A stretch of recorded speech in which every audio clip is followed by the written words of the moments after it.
பூக்களின் நீர் உறிஞ்சுதல். தேவையான பொருட்கள்: கத்தரிக்கோல், தண்ணீர், உணவு நிறமி அல்லது உணவு வண்ணம், ஒரு கண்ணாடி டம்ளர், பிளாஸ்டிக் பை, ரப்பர் பேண்ட். கண்ணாடி டம்ளரை தண்ணீரால் நிரப்பி பூவை வைப்பதற்கு முன் சிறிதளவு உணவு நிறமியை சேர்க்கவும்.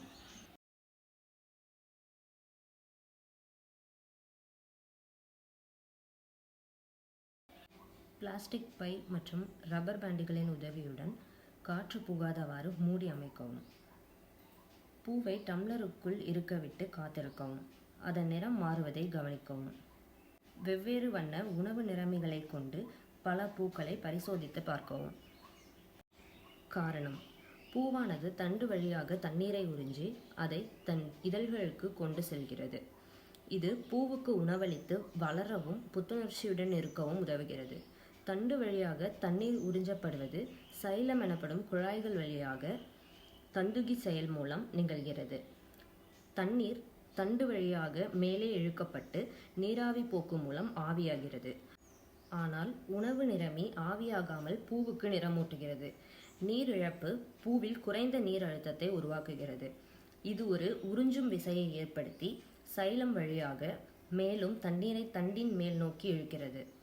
இந்த செயல் மீண்டும் மீண்டும் நடக்கும்போது இதழ்களுக்கு மேலும் வண்ணம் கிடைக்கிறது.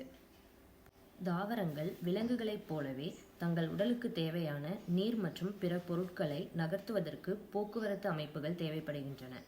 இது அவற்றையும் அவற்றை சார்ந்திருக்கும் பிற உயிரினங்களையும் வாழ வைக்கிறது. ஆனால் தாவரங்களில் நீர் எவ்வாறு கொண்டு செல்லப்படுகிறது? தாவரங்கள் உயிர் வாழ தேவையான சர்க்கரையை எவ்வாறு பெறுகின்றன? தாவரங்களின் உடலுக்குள் போக்குவரத்தை சாத்தியமாக்கும் இரண்டு முக்கிய சிறப்பு செல்கள் உள்ளன: சைலம் மற்றும் ஃப்ளோயம். ஃப்ளோயம் என்பது தாவரங்களில் காணப்படும் உயிருள்ள செல்களாகும்.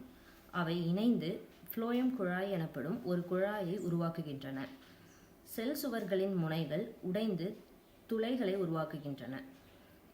இவை கரைந்த சர்க்கரைகள் மற்றும் அமினோ அமிலங்களை இரண்டு திசைகளிலும் குழாய்கள் வழியாக செல்ல அனுமதிக்கின்றன. அவை தாவரத்தின் தேவைப்படும் பாகங்களை சென்றடைய உதவுகின்றன. துணை செல்கள் ஃப்ளோயம் செல்களுக்கு ஆதரவளிக்கின்றன.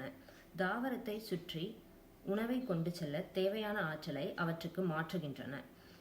இந்த குழாய்கள் வழியாக நடைபெறும் போக்குவரத்து இடமாற்றம் என்று அறியப்படுகிறது. சைலம் செல்கள் நீண்ட குழாய்களை உருவாக்குகின்றன. இது நீர் மற்றும் கனிம அயனிகள் மண்ணிலிருந்து தண்டு வழியாக இலைகளுக்கு ஒரே திசையில் எளிதாக பயணிக்க அனுமதிக்கிறது. இந்த குழாய்கள் உள்ளீடற்றவை. முதிர்ந்த சைலம் செல்கள் இறந்தவை. மரத்தாலான லிக்னின் சுருள்கள் சைலம் குழாய்களை பலப்படுத்துகின்றன. எனவே சைலம் தாவரத்திற்கு உறுதித்தன்மையையும் வழங்குகிறது. இந்த குழாய்கள் வழியாக நடைபெறும் போக்குவரத்து நீராவி போக்கு ஓட்டம் என்று அறியப்படுகிறது. சைலம் மற்றும் ஃப்ளோயம் இரண்டும் தாவரங்களில் வாஸ்குலர் கட்டுகள் எனப்படும் குழுக்களாக காணப்படுகின்றன.